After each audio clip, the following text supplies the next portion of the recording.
Bom dia mais uma vez, queridos. A paz do nosso Senhor Jesus Cristo a todos. Vamos então dar início ao estudo de hoje.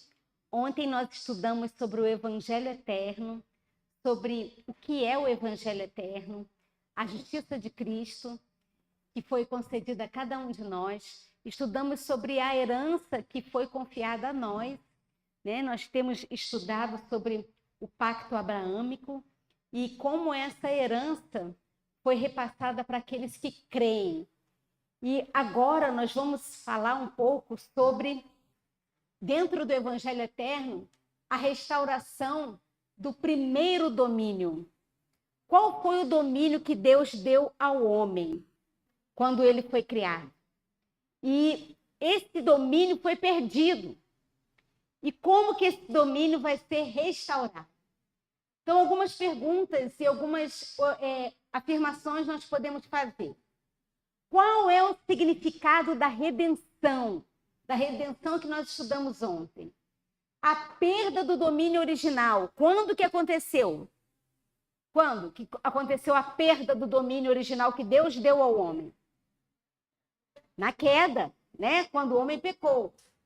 O papel de Cristo na recuperação desse domínio e a promessa de um novo céu e uma nova terra. Então é Cristo, através da vitória de Cristo, que ele vai nos conceder de novo a restauração do domínio, e do primeiro domínio.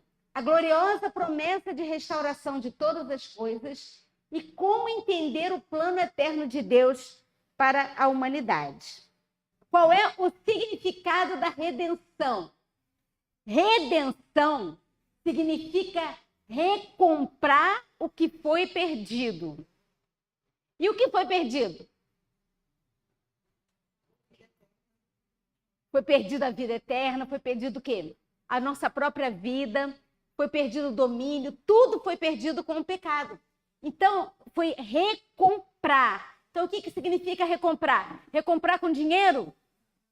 Recomprar com o quê? Com o sangue precioso de Cristo. Então, redenção significa recomprar aquilo que havia sido perdido. O Senhor veio para salvar o homem e tudo que ele possuía. Então, é um resgate sem dinheiro. Está lá em Isaías 52:3. Por nada fostes vendidos e sem dinheiro sereis resgatados. Gente, isso é tremendo demais. Você não precisa fazer nada para ter essa salvação, a restauração desse primeiro domínio. Qual é a nossa parte a cumprir que nós estudamos ontem? Qual é a nossa parte? Ouvir, crer e no dia a dia o quê? A entrega, a comunhão, a submissão, a permissão, permitir Deus agir em nós. Então, a recuperação da imagem e semelhança de Deus. O homem perdeu essa imagem e semelhança de Deus na queda, mas a redenção visa, então, restaurá-la. Vocês lembram que quando Deus criou Adão e Eva, lá falou, homem e mulher os fez, a nossa imagem e a nossa semelhança. Quando o homem pecou, vocês lembram que Gênesis fala? Que o homem passou a ser a imagem e semelhança de quem? Do homem. Quando nasceu o filho de Caim, Sete, ele foi feito a imagem do homem. E o pior ainda, a gente sabe que é a imagem do inimigo de Deus. Por isso que nós precisamos ser restaurados através da justiça pela fé, a imagem e semelhança do nosso Criador. E vamos ver como era esse primeiro domínio. Lá na criação do homem, Deus falou assim, em Gênesis 1:26. Façamos o homem à nossa imagem, conforme a nossa semelhança. E aqui, gente, não é só imagem física, não. É imagem e semelhança em quê? No caráter. Isso. E tenha ele, o homem, domínio sobre os peixes do mar, sobre as aves dos céus, sobre o gado, sobre toda a terra, sobre todo o réptil, tudo que se move sobre a terra. Imagina como era. Adão falava, chegava perto de um leão, e o leão obedecia. Chegava perto de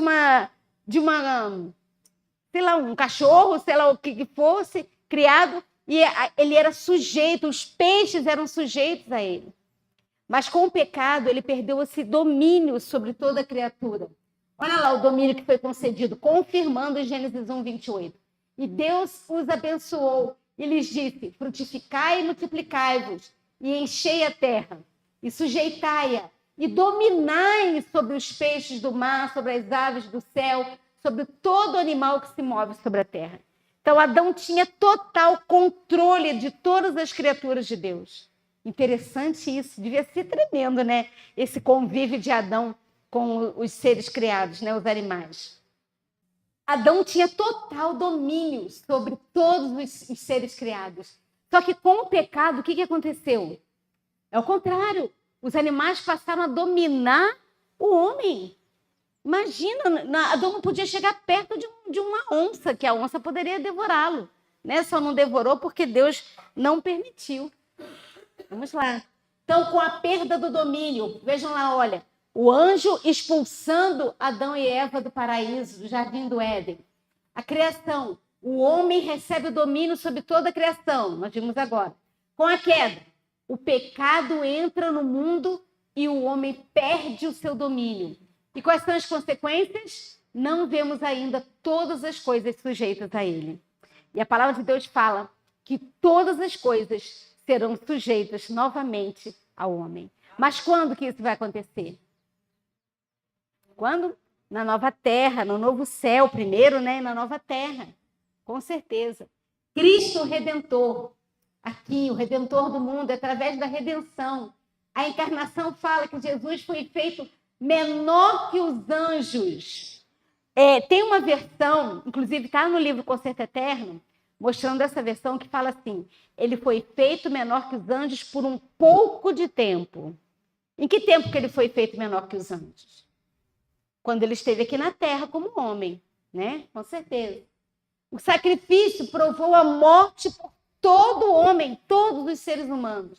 E na ressurreição, ele venceu a morte e o pecado de todos os homens. E na restauração de todas as coisas, ele vai restaurar a herança perdida para todos os que creem. Vocês estão percebendo que a obra de Cristo é completa? Porque muitos falam assim: a expiação acabou na cruz. Não é isso que o mundo cristão fala? E a gente sabe que não. A expiação continua ainda no santuário celestial, através da intercessão de Cristo. A obra que Jesus fez foi na criação, no sacrifício dele na cruz do Calvário, a ressurreição, porque nós ressuscitamos juntos com ele, e a recriação, quando ele trabalha em nossas vidas, agindo na nossa mente, no nosso coração, e a restauração de todas as coisas, ou seja, uma obra completa. É tremendo demais o que ele faz, ele não faz nada pela metade. E nós somos herdeiros em Cristo, que é o domínio restaurado. Em Cristo obtemos uma herança e domínio sobre a terra renovada. Então, como que vai ser novamente? Tudo restaurado. Então, você vai falar com o boi e ele vai obedecer. Você vai falar com o leão e ele vai obedecer. Olha só que interessante vai ser. O leão vai comer palha como o boi come, porque os animais não vão mais morrer. Então, a nova criação, nós somos novas criaturas em Cristo, habilitadas para essa herança gloriosa que ele passou para nós. A glória vai ser recuperada. Cristo reconquista a glória e honra perdidas por Adão. Que glória é essa? O caráter. Adão, quando ele foi criado, a palavra do Senhor fala em Isaías que ele criou o homem para a sua glória, para refletir o seu caráter. Nós vimos ontem que com a queda, o homem passou a refletir o caráter do próprio homem e de Satanás. E só que essa glória está sendo restaurada agora e vai ser plenamente restaurada quando o novo Éden acontecer. E nós somos, então, herdeiros da promessa. Se sois de Cristo, então sois descendentes de Abraão, descendência de Abraão, e herdeiros conforme a promessa. Os meninos estão falando bastante aí a respeito da herança abraâmica, do pacto abraâmico, né? E como isso não é novo para a gente, isso passou para nós. E agora nós podemos nos apropriar dessas promessas, de que fazemos parte desse pacto, desse concerto que Deus fez lá atrás com Abraão. Lá, a promessa a Abraão. Qual foi a promessa que foi dada a Abraão? A herança do mundo. A promessa de ser herdeiro do mundo. Não era da terra de Canaã terrestre. Vocês sabiam disso?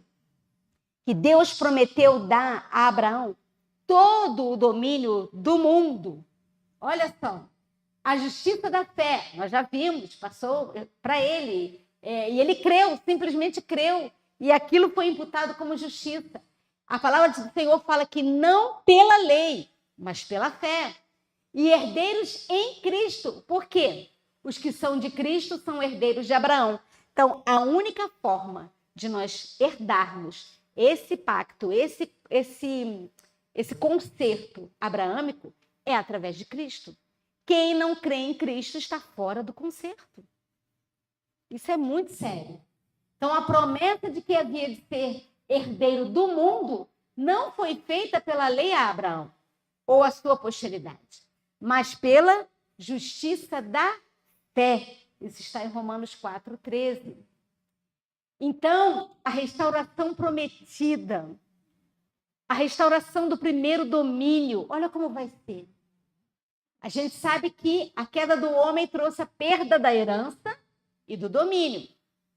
O que o homem sem Cristo vai herdar? Somente a morte eterna. Não tem mais nada para herdar. Assim Cristo desejou? Não. Foi por escolha, né? Mas a todos estava oferecida essa herança, esse domínio.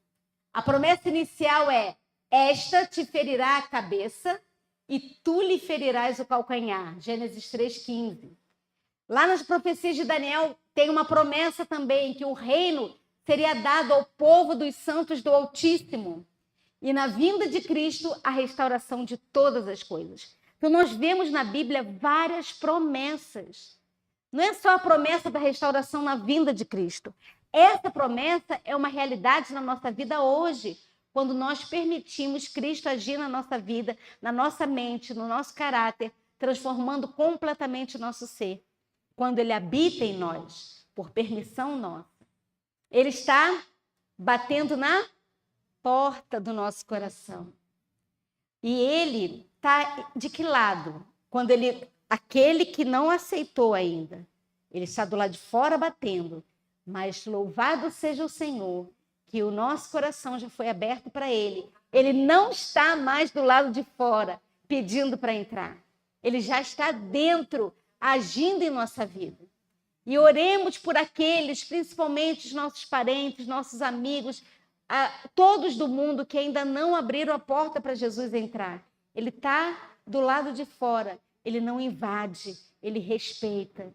Mas ele fala: filho, me aceite, porque eu quero habitar contigo, eu quero transformar a sua vida. E nós já aceitamos esse convite, nós já aceitamos, ele está do lado de dentro. Creiam nisso.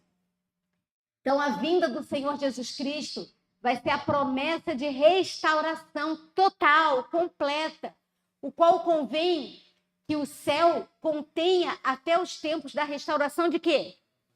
De tudo. Ontem nós vimos que a natureza está o quê? A criação gemendo. A gente vê uma planta morrer, um bichinho sofrer e morrer por causa do nosso pecado. Mas tudo vai ser restaurado. Vocês conseguem imaginar? Flores não murcharão. Flores não murcharão. É assim que a gente canta?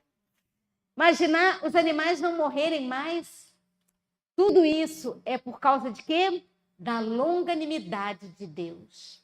O Senhor não retarda a sua promessa. Interessante. A promessa não foi retardada. Ainda que alguns a tenham por tardia, mas Ele é longânimo para conosco, porque Ele não quer que ninguém se perca, mas que todos cheguem ao arrependimento. E a gente fala assim, desde que a gente entrou na igreja, pelo menos desde quando eu sou adventista, eu ouço falar da segunda vinda de Cristo. E por que não aconteceu ainda? Parece que está demorando tanto, né? Nós sabemos que estamos às vésperas da segunda vinda de Cristo. Mas a palavra de Deus fala que ele é o quê? Longânimo. Por isso, porque ele quer que o máximo de pessoas não se perca. Então, ele poderia enviar anjos para terminar a história dessa terra? E os anjos estão ansiosos para fazer essa obra. Mas o que ele fala? Não, não pode. Eles podem nos auxiliar. Mas a quem foi conferido isso? A nós. Que privilégio!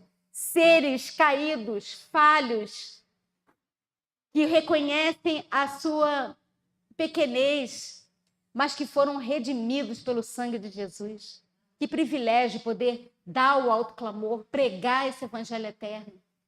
Por isso que a nova criação está lá em Pedro também. Aguardamos novos céus e nova terra, em que habita o quê? A justiça. Alguém pode me definir justiça de acordo com a Bíblia? O que fala Salmo 119, 172? O que é justiça? Tem versões que falam, pois todos os teus mandamentos são justiça. Então, na nova terra, tudo vai ser regido pela lei do amor. A lei do Senhor vai continuar, com certeza, nos nossos corações, porque habita a justiça na nova terra. E nós somos feitos justiças de Deus. Olha 2 Coríntios 5, 21. Aquele que não conheceu o pecado, o fez pecado por nós. Para quê? Para que nele fôssemos feitos justiça de Deus. Então, por que Cristo se fez pecado?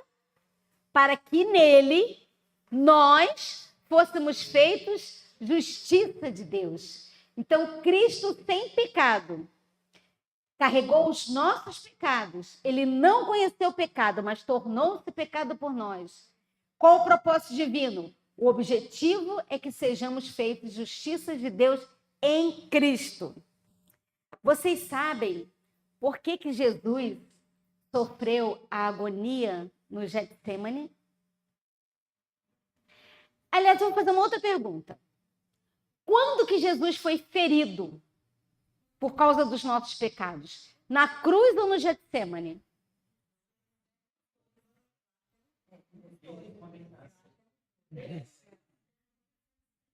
Quem falou Getsemane? Foi no Getsemane que ele foi ferido por causa das nossas transgressões. Que ali ele estava orando, clamando ao Senhor, porque ele falava, Pai, se possível for, afaste-me esse cálice, porque era uma responsabilidade tremenda, porque recaía sobre ele os pecados de toda a raça humana, desde o primeiro ser humano até o último que vai viver sobre a face da terra. Imaginem, o sacrifício teria que ser aceito pelo Pai. Ali ele foi ferido, ali ele foi esmagado. Por isso que ele suou gotas de sangue. A gente não tem ideia do sofrimento que o nosso mestre passou. Ele poderia muito bem abandonar tudo ali, voltar para os palácios de marfim, ser de novo adorado por todos os anjos que existem no céu. Mas ele escolheu estar ao nosso lado.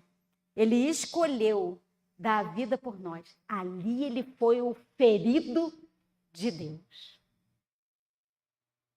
Tremendo demais. Leiam o capítulo Getsemane no livro Desejado de Todas as Nações. É simplesmente de arrepiar. É tremendo demais. Quando ele estava ali sendo provado para desistir, ele foi tentado. Sabe qual foi a tentação de Jesus? Ele foi tentado a nos abandonar. Tentado só. Mas nem por um minuto sequer ele pensou em executar isso. Mas foi tentado. E quando ele estava ali naquela luta, o anjo Gabriel mostrou para ele todos os salvos. Ele viu nós. E quando ele viu, ele falou, eu. Tremendo demais. Na cruz, ele não era o ferido, que ele já havia sido ferido. Claro que ele ainda estava ferido. Na cruz, ele foi considerado o maldito.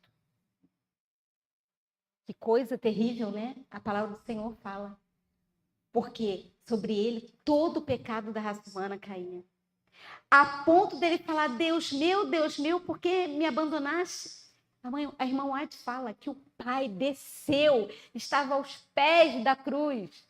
E ele não viu. Por que ele não viu? Porque o pecado impediu. A palavra do Senhor fala que o pecado faz separação entre nós e Deus. E como ele estava com todo o nosso pecado, de todos os seres humanos sobre ele, ele falou, meu Deus, por que me abandonou, meu Pai? E o Pai ali, olhando para ele aos pés da cruz. A gente não consegue compreender como que o Pai... Vocês lembram que trevas cobriram a terra nesse momento, né? Eu estou falando essa cena do Calvário só para a gente refletir sobre esse amor, que é incomensurável, a gente não consegue entender. Só na eternidade, por anos e anos e anos de eternidade, talvez a gente consiga um dia entender que amor é esse. Então, a gente pode pensar, mas o Pai desceu. A presença gloriosa do Pai iria fulminar todos aqueles homens. Mas Deus, ele faz o que ele quer. Tudo ele pode. E ele se permitiu se esconder atrás daquelas trevas que desceram. E ninguém viu. Tremendo demais. Mas o Pai estava com ele, aprovando o ato dele. Então, tudo isso foi feito para que nós fôssemos feitos justiça de Deus. Mas nós vimos que para alcançar essa justiça, nós precisamos dele para superar os defeitos de caráter. Mas olha só o que fala o grande conflito, 489. Ninguém, pois, considere incuráveis os seus defeitos. Deus dará fé e graça para vencê-los. Amém. Porque Satanás fala assim, você tem defeitos demais. Não há jeito para você. Não há solução para você. Você peca e pede perdão. Você peca e pede perdão. Olha a sua vida. Não tem jeito. Tem horas que a gente fala assim, ai, Senhor, eu não aguento mais pecar. Eu já estou de novo cometendo o mesmo pecado. Ninguém considere incuráveis os seus defeitos de caráter. Por quê? Deus vai dar o quê? Fé. Deus concede fé para vencer os defeitos. Ele dá graça divina, que é essencial para superar as falhas. E dá a vitória, que é a fé e a graça, para vencer esses defeitos. Então, é possível, sim, vencer com Cristo todos os defeitos. E ontem a gente viu, né? Toda a depravação da raça humana. Tudo. Então, qual é o segredo? Ter uma vida escondida em Cristo. Colossenses 3:3. Porque já estáis mortos, aqui esse morto aqui é para o eu, né? E a vossa vida está escondida com Cristo em Deus. Então, o que é mortos para o eu? Mortos para a nossa natureza egoísta. Ter uma vida oculta com Deus é uma verdadeira vida escondida com Cristo. É a união com Deus, é a união com Cristo. É agora. Irmãos, não temos mais tempo a perder. A gente viu ontem que nós estamos em pleno processo do selamento. No término do selamento, que pode acontecer a qualquer momento. Eu não falo mais volta de Cristo. 3 anos, 4 anos, não sei exatamente quando Jesus vai exatamente voltar. Podemos, pelas profecias, ter presumir. Mas e o selamento? Ninguém sabe quando vai acabar. Então, não dá mais para brincarmos. Não dá mais. Precisamos de uma transformação urgente. E essa transformação precisa ser hoje. Senhor, toma posse do meu ser hoje. Eu não quero mais ser impaciente, eu não quero mais ser egoísta, eu não quero mais ser soberbo, eu não quero mais ser nada daquilo que não provém de ti. Eu quero apenas refletir o caráter de Cristo. meu Senhor. E é uma transformação contínua. A primeira coisa que a gente precisa fazer é o reconhecimento. Reconhecer a necessidade de mudança. Falar, Senhor, eu sou fraca, eu sou miserável, pobre, cega e nua. Eu sou completamente dependente de Ti. Eis-me aqui. Faça essa mudança em mim. A submissão é submeter-se o quê? Hoje e daqui a um mês? O que está escrito ali? Continuamente à vontade de Cristo. E o crescimento deve ser hoje, diariamente, na semelhança de Cristo. Para que manifeste o caráter de Cristo em quê? Nos nossos pensamentos, nas nossas palavras e nas nossas ações. Então, se nós formos tentados a falar algo contra alguém, se formos tentados a falar algo terrível contra o nosso próximo, ou contra algum parente nosso, seja lá o que for, vamos parar e pensar, Senhor, como Jesus agiria? Se nós formos tentados a soltar palavras de impaciência, de grosseria, ou qualquer tipo de sentimento ruim contra o nosso cônjuge, contra os nossos filhos, Senhor, como que Jesus faria? E Ele vai dar poder e graça para agir. E as ações?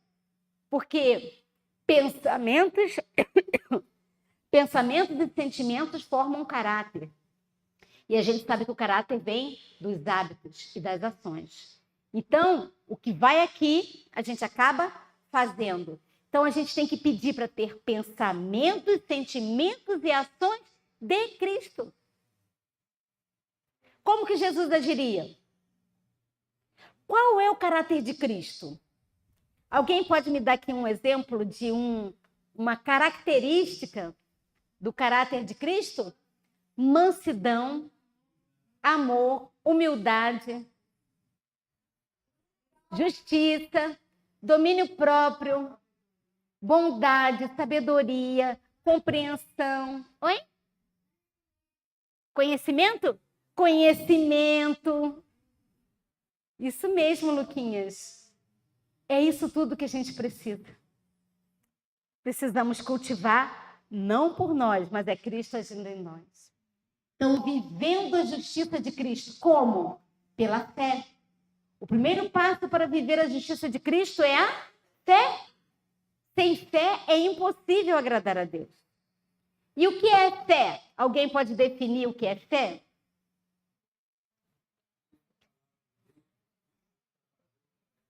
Isso, é crer que a palavra do Senhor faz aquilo que ela promete fazer e depender totalmente dessa palavra e ter certeza de que ela vai se cumprir porque ela promete fazer o que ela diz. Isso é fé. Submissão. A submissão contínua a Cristo é essencial para manifestar a sua justiça. Então, é necessário que vocês entendam que não é submissão hoje e falta de submissão amanhã. É submissão todos os dias. A gente não pode botar os pés para fora da cama depois que a gente ajoelhar, sem que a gente tenha feito essa entrega e submissão no momento da oração da manhã e dessa comunhão. Sem comunhão, sem oração, sem entrega, é impossível vencer o pecado.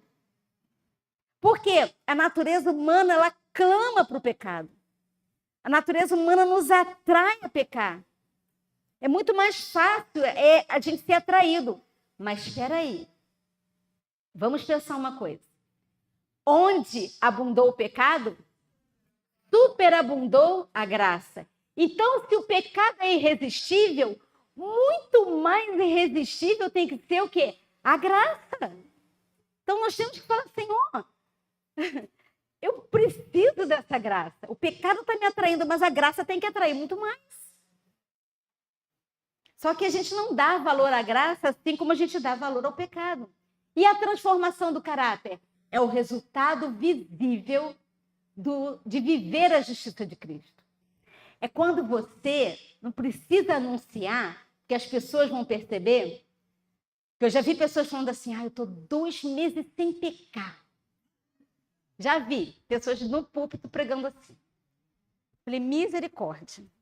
Aquele que realmente está se aproximando de Cristo vai falar, Senhor, miserável homem que sou, ou mulher, quem me livrará do poder dessa morte? Vai reconhecer cada vez mais indigno.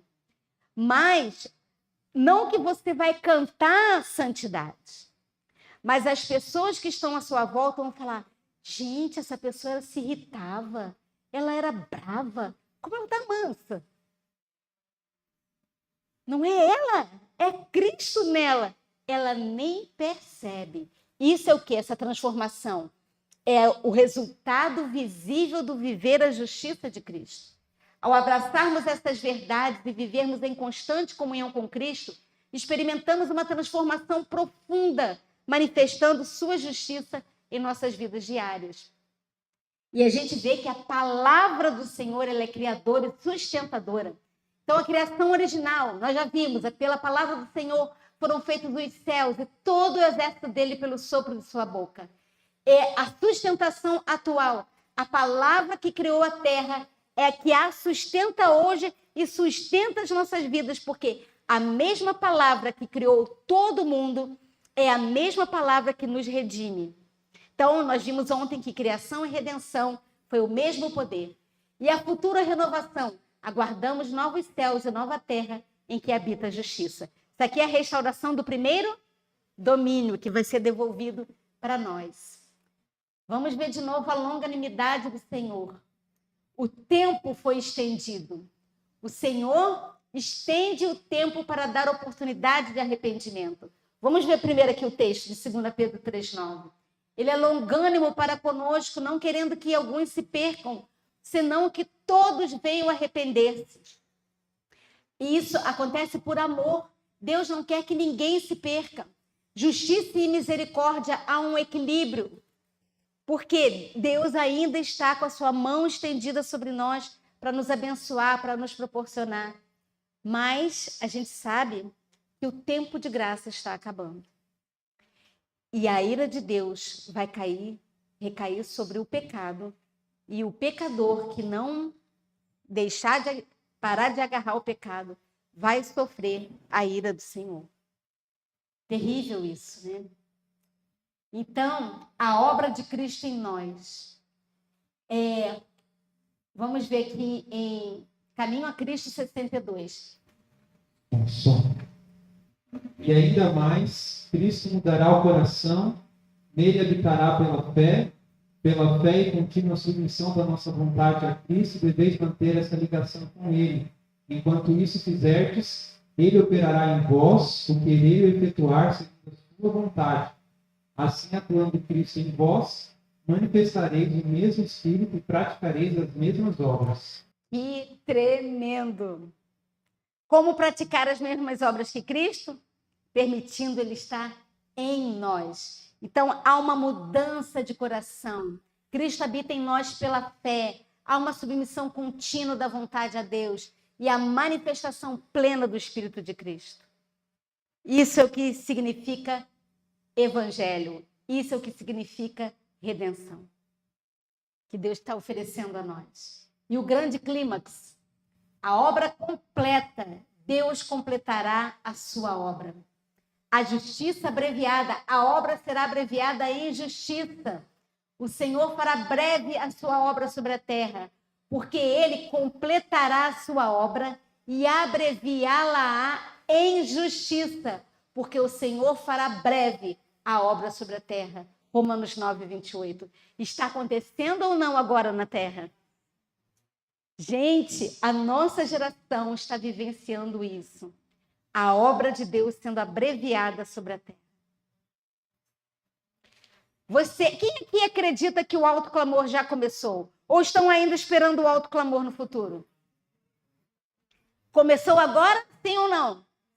Sim. Qual é a certeza que nós temos? A mensagem. Ela fala que o autoclamor que começou lá em 1888 começou na revelação da justiça de Cristo. Né? Cristo crucificado, que foi apresentado. Então, nós estamos vivendo isso. Então, a obra está sendo o quê? Abreviada, isso está sendo conclamado aos quatro cantos da terra. Não é só aqui no Brasil, não. Tem várias pessoas que estão sendo levantadas no mundo, pregando essa mensagem, levando essa mensagem, recebendo a chuva serôdia, o poder do Espírito Santo, para sermos selados para a salvação. Gente, é o Espírito Santo selando os santos, porque qual é o objetivo de receber o pleno poder do Espírito Santo? Nós já vimos isso ontem. Qual é o objetivo? Para levar a mensagem, aperfeiçoamento dos santos. E só há aperfeiçoamento dos santos se houver o quê? União, unidade. Não pode o Espírito Santo descer quando ainda estiver no nosso meio contendas, brigas e o que a gente vê demais no nosso meio. Isso não pode mais acontecer, queridos. Porque a gente vai clamar, o Espírito Santo não vai descer, Jesus vai voltar e a gente vai ficar. Tem que haver unidade. Assim aconteceu no Pentecostes, com a chuva temporã. Assim está acontecendo com a chuva serôdia. Falar a mesma língua.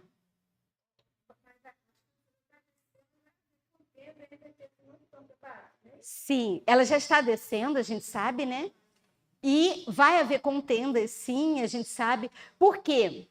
Quando o verdadeiro reavivamento acontecer, o falso vai estar acontecendo em paralelo. E a percepção a linha é muito tênue. A gente precisa estar pautado na palavra de Deus para saber o que é de Deus e o que não é de Deus. É muito sério. E a verdadeira força,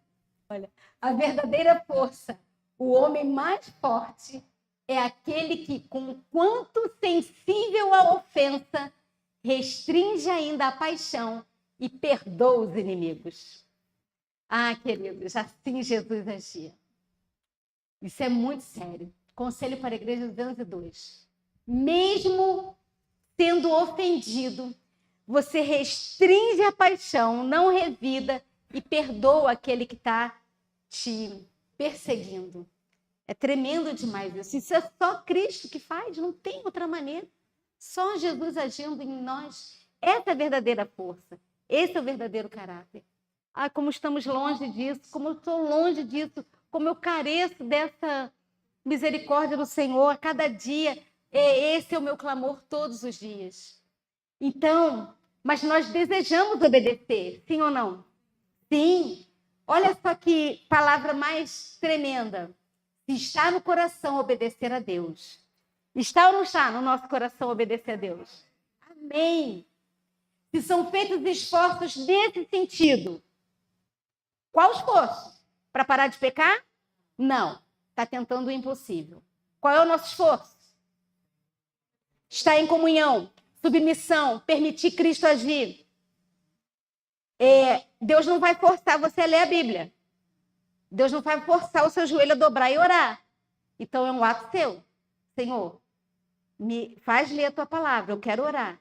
Então, se está em nosso desejo fazer o nosso esforço para ter a comunhão, Jesus aceita essa disposição e esforço como o melhor serviço do homem. E o que ele faz? Supre a deficiência com seu próprio mérito divino. Ele não aceitará os que alegam ter fé nele e, no entanto, são desleais aos mandamentos de seu Pai. Gente, esse texto é tremendo em todo ele, né? Muito, muito forte. Então, a nossa única esperança, unir a nossa vontade de Cristo. Olha, a nossa única esperança, se queremos vencer, é unir a nossa vontade à vontade de Deus. Cooperação contínua é operar em cooperação com Ele. Como nós já vimos, hora a hora, dia a dia, minuto a minuto. Renunciar ao eu. Não nos é possível reter o eu e ainda assim entrar no reino de Deus. Se o nosso eu ainda está aguçado, se quando alguém fala mal de você, se quando alguém rouba você, se quando alguém te maltrata e te fere, e você revida, quem é que está vivo? Cristo ou o eu? o eu. Então, o reino de Deus está fora de nós. O que Paulo fala? Estou crucificado com Cristo. Não vivo mais eu, não vivo eu, mas Cristo vive em mim. E a vida que agora vivo na carne, eu vivo pela fé no Filho de Deus. Gente, então, quando você é tentado a revidar, quem que tem que responder? Eu não, mas Cristo. Como Cristo vai responder? Não, se ele estiver em mim, o que ele vai responder quando você for maltratado? Quando, por exemplo, o cônjuge falar uma palavra áspera? Oi? Por que me feres? Morto não fala, morto não reage.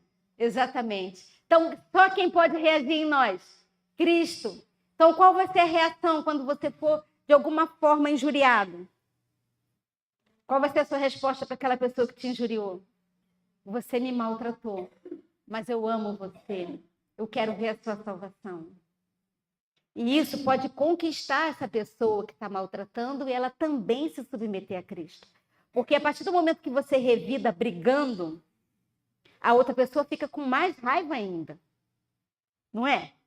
A gente, né, que sabe disso, né, que já teve convívio ou tem numa vida conjugal, se você alimenta uma briga, a briga não para. Agora, se você se quebra, se você se anula, se você se submete, aquilo quebra o outro. Isso é demais, gente. Isso é renúncia. Jogar a glória do homem no pó. A renúncia do eu. Então, qual é o caminho da santidade? A renúncia do eu, né? Se havemos de atingir um dia a santidade, será mediante a renúncia do próprio eu e a recepção de Cristo na mente. Receber Cristo na mente. Deus comprometeu-se a introduzir no coração dos seres humanos um novo princípio. Qual é? O ódio ao pecado, ao engano, à presunção, a tudo que trouxesse as marcas da traição de Satanás. Essa deve ser a nossa oração todo dia. Senhor, me faz odiar o pecado. E amar o quê? A justiça. Por quê? Assim seremos ungidos com óleo de alegria. Jesus foi ungido com o Espírito Santo, com o óleo de alegria, mais do que os seus companheiros. Por quê? Ele amou a justiça e odiou a iniquidade. Então nós temos que clamar ao Senhor: Senhor, me bote ódio pelo pecado, por esse pecado acariciado que ainda está no meu ser e que precisa ser banido de mim. Coloque esse ódio e ele vai colocar. Lembra que ele falou que colocarei inimizade? Lá em Gênesis 3,15. Então vos lembrareis dos vossos maus caminhos e dos vossos feitos que não foram bons, e tereis nojo em vós mesmos das vossas iniquidades e das vossas abominações. Isso já aconteceu com cada um de nós. De pecados que a gente cometia e fala: meu pai, que nojo, como que eu podia fazer isso? Que coisa terrível! E quem é que dá esse senso, essa noção de que o pecado era uma coisa terrível? O Espírito Santo. É ele que mostra. Então, a vida de Deus na alma é a única esperança do homem. Qual é a única esperança para nós? A vida de Deus na alma. Ou seja, Deus agindo em nós, na nossa mente, habitando no nosso ser. Não tem outra saída para nós. A gente tem uma ideia de que Deus está muito longe, lá no terceiro céu. E ele fica olhando para nós lá de cima, assim, esperando quem ele vai castigar. A gente herdou isso, né? A gente herdou essa ideia. Mas não, nós temos um Deus bondoso, amoroso. Ele desce para falar com a gente. Ele desce para estar conosco. Ele ouve as nossas orações, ele responde as nossas orações. Ele habita nos nossos corações. Gente, seres humanos falhos, vira a habitação da divindade. Isso é o quê? Tremendo demais. Então, é a vida de Deus na alma. A única esperança do homem. Então, temos que aceitar o convite de Cristo. A submissão. O que ele fala? Submeta-se a mim. A entrega da vontade, ele fala, dá-me a sua vontade, filho. E a libertação, tire do domínio de Satanás e dela me apoderarei. Você tem a escolha de tirar a sua vontade do domínio de Satanás e pedir força a ele para assumir a nossa vontade. E o que ele fala? Eu vou me apoderar. Lembra daquele texto que fala assim, apodere-se da minha força e faça paz comigo. Sim, faça paz comigo. Vocês vão ver diversos textos mostrando a paz e a justiça. Tem muitos textos na Bíblia mostrando essa dupla, né? Quando você tem a justiça de Cristo, você tem paz com Deus. Agora vamos seguir aqui uma linha de raciocínio. O que é a justiça de Cristo, que tanta gente fala? Isso está em Fé em Obras 90. A justiça é a obediência à lei, nós já vimos. Salmo 119, 172. Mas a lei requer uma justiça o quê? Perfeita. Você tem para dar? Nem eu. Nós não temos para dar. E o pecador deve à lei. Ele deve à lei uma justiça perfeita. Mas ele é incapaz de apresentar. A única maneira em que ele pode alcançar a justiça é pela fé. E a justiça de quem? De Cristo. Pela fé pode ele apresentar a Deus os méritos de Cristo. E o Senhor lança a obediência do seu filho a crédito do pecador arrependido. Gente, como que funciona isso? A justiça de Cristo é aceita no lugar do fracasso do homem. E Deus recebe, perdoa e justifica a alma arrependida e crente. E trata como se fosse justa. E ama tal como ama seu filho. Assim que a fé é imputada como justiça. Gente, que coisa! Isso é demais! A nossa mente não consegue alcançar essa tremenda definição. Vocês conseguiram pegar toda a linha de raciocínio? A lei quer uma justiça perfeita. Você não tem. Eu não tenho. Ninguém tem. Mas é a única justiça que ela aceita. E você não tem para dar. Mas você é uma pessoa que crê em Cristo, que tem fé nele e que se arrependeu dos seus pecados. Então você tem as deficiências de pecados que foram perdoados. Então ele vai suprir a nossa deficiência com a sua justiça. Então, Deus nos olha como se nós fôssemos justos, porque a justiça de Cristo nos cobriu. Isso é demais. Isso é tremendo demais. Isso é pela fé. Tudo é pela fé. Então, há uma promessa de restauração. Então, posso efetuar em você, Filipenses 2,13. Olha o que Deus fala. Tanto o querer como o realizar ou efetuar segundo a minha boa vontade. Então, quem é que bota o desejo de vencer, o desejo de querer ser igual a ele, o desejo de ter o caráter dele? É ele que põe em nós. Então, é ele que nos dá o querer. E o realizar também provém dele. Tudo provém dele. Qual é a nossa parte? Entrega da vontade, submissão, aceitação, permissão. Essa é a nossa parte. Vitória em Cristo. É uma vitória o quê? Garantida. Com Cristo, a vitória sobre o eu e o pecado é possível e garantida. A transformação de caráter é através da submissão a Cristo. O nosso caráter é transformado à sua semelhança. E a esperança eterna é o quê? É a vida de Deus em nós. É a única e verdadeira esperança para a eternidade. E qual vai ser a herança dos santos? A Nova Jerusalém. Vocês conseguem vislumbrar na mente de vocês a Nova Jerusalém? Gente, a gente não tem ideia de como vai ser. Um local onde não tem morte, não tem pranto, não tem dor, não tem doença, não tem tristeza. A cidade celestial vai ser a morada dos santos. A terra renovada, um mundo restaurado, livre da maldição do pecado, o primeiro domínio sendo devolvido ao homem através de Cristo. E os corpos glorificados, os redimidos, terão corpos imortais e glorificados. Vocês conseguem imaginar que isso está tão perto? Não está longe.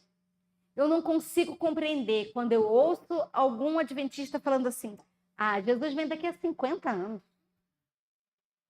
Misericórdia, esse mundo não vai além de 2, 3, 4, 5 anos no máximo. Não tem como. Não é. E qual é o papel do Espírito Santo? Primeiro, ele é o representante de Cristo na terra. Então, ele é o sucessor de Cristo na terra agindo nos nossos corações. E é ele que permite que Cristo habite em nosso coração. O poder transformador torna os crentes novas criaturas, habilitados para a herança gloriosa.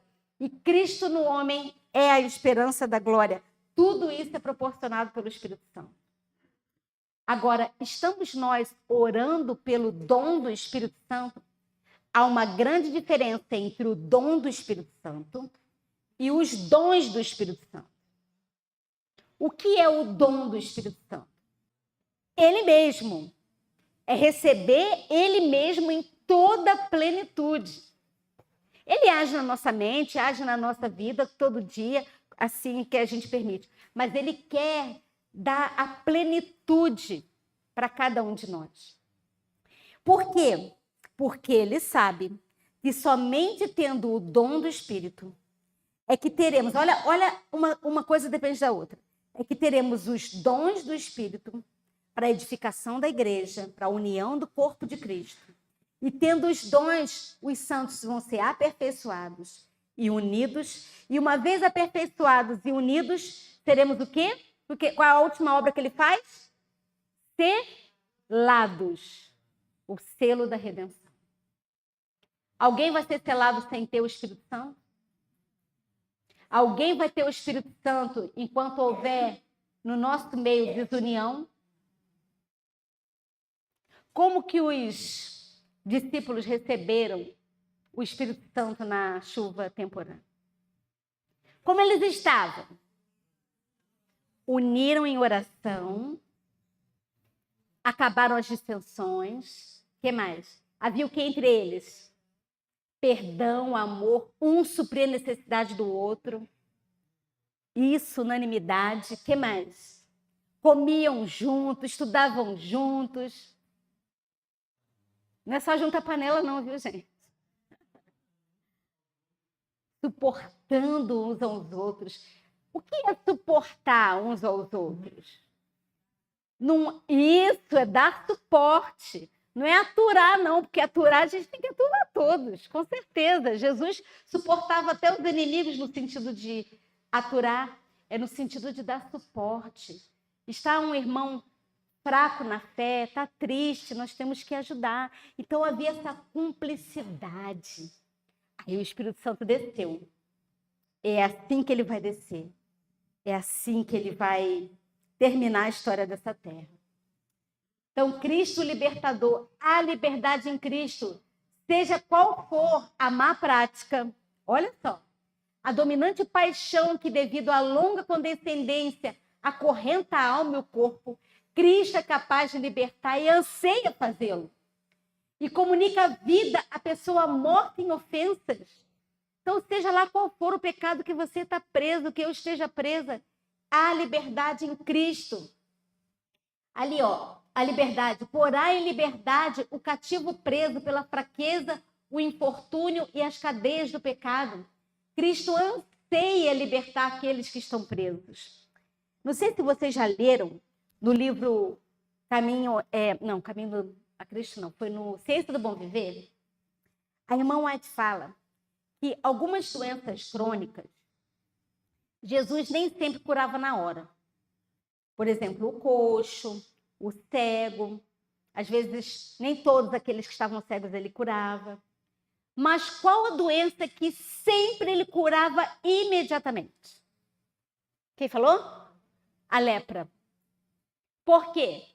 Representava a lepra do pecado. Então, isso significa que quando você clama ao Senhor, que te liberte e te livre da lepra do pecado, imediatamente ele fala, sim, você está são.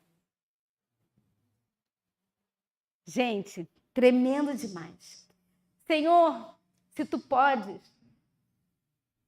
se tu quiseres, pode me tornar limpo? E ele fala, sim, eu quero, seja limpo. E o que significa, então, ser trajado com as vestes da justiça de Cristo? Está em Parábolas de Jesus 1,67.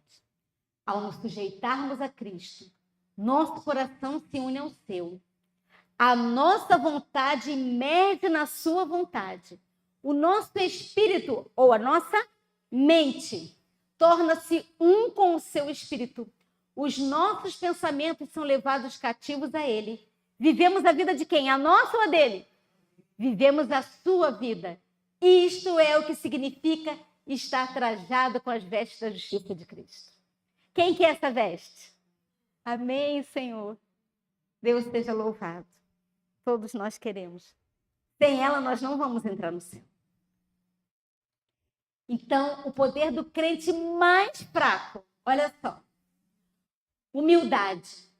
Quando o crente mais fraco roga humildade ao poderoso vencedor que os auxilie, através da fé, o mais fraco dos crentes, na verdade, repousando firmemente em Cristo, pode obter êxito e repelir Satanás e todas as suas hostes e ter vitória.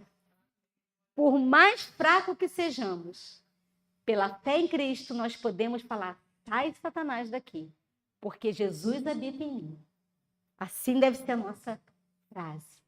Então, a resistência do caráter consiste em duas coisas: a força de vontade e o domínio de si mesmo. Isso tudo é através de Cristo também. Então, qual é a conclusão que nós temos? O evangelho do reino é o poder presente. O evangelho é o poder de Deus para a salvação no presente, é hoje. A libertação do mal salva-nos do mundo presente mal. A herança futura, que nós já vimos que somos herdeiros através de Cristo, garante-nos uma herança eterna no reino restaurado. E o chamado à fidelidade convida-nos a viver em fidelidade esperando a vinda do Senhor. Então, o evangelho eterno, concluindo a mensagem de ontem e de hoje, ele nos chama a abraçar a nossa identidade como herdeiros de Deus e co-herdeiros com Cristo, vivendo na expectativa da gloriosa restauração de todas as coisas, quando todas as coisas estiverem submissas debaixo dos pés de Cristo, também estarão submissas debaixo dos nossos pés, porque assim ele vai nos conceder essa vitória e será restaurado o primeiro domínio. Agora eu queria que vocês meditassem nessas palavras de Jesus e tomem para vocês essas palavras. Coloquem o seu nome ali agora, nessa frase que eu vou ler. Dá-me, filho meu, coloque o seu nome. Filha minha, o seu coração. Ainda que os seus pecados sejam como escarlata, eles se tornarão brancos como a neve, pois eu os purificarei com o meu próprio sangue.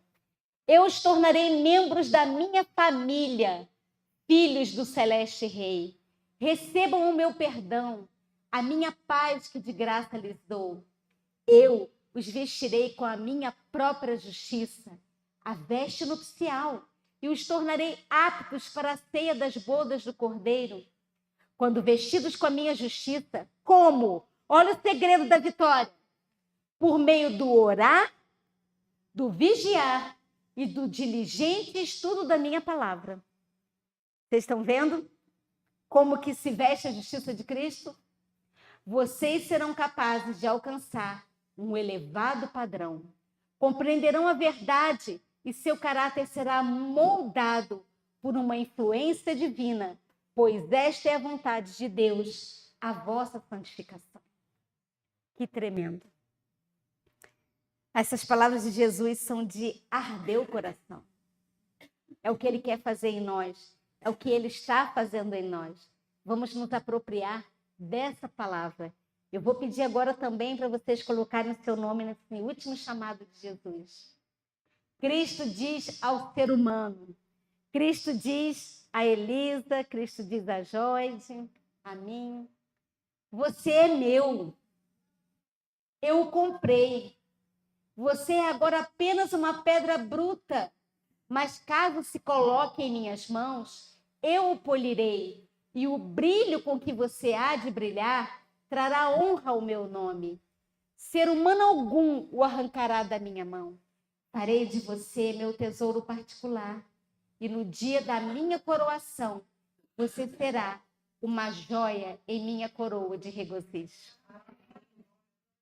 Tremendo. Essa é a obra que Cristo quer fazer em mim, em você, em cada um de nós. Deus seja louvado por tremendo amor. Deus seja louvado porque nós recebemos esse convite. E Deus seja louvado porque aceitamos esse convite. E Ele fala, filho meu, me dá o seu coração. E qual vai ser a nossa resposta? Senhor, toma. Eu não sei nem entregar, mas toma o meu coração. E Ele está fazendo a obra. Tenho essa certeza. Ele está fazendo a obra em cada um de nós. Essa obra está sendo abreviada, porque o tempo está acabando. Que Deus abençoe a cada um de vocês. Que Deus abençoe a todos nós. E nos dê essa certeza de que é tudo através de Cristo. Em Cristo vivemos, nos movemos e existimos. Nada somos sem Ele. Nada. Estamos crucificados. O nosso eu acabou. Então pensem, toda vez que forem tentados a cometer algo que desagrada ao Senhor, pare e fala, Senhor, toma minha vida agora. E Deus vai tomar.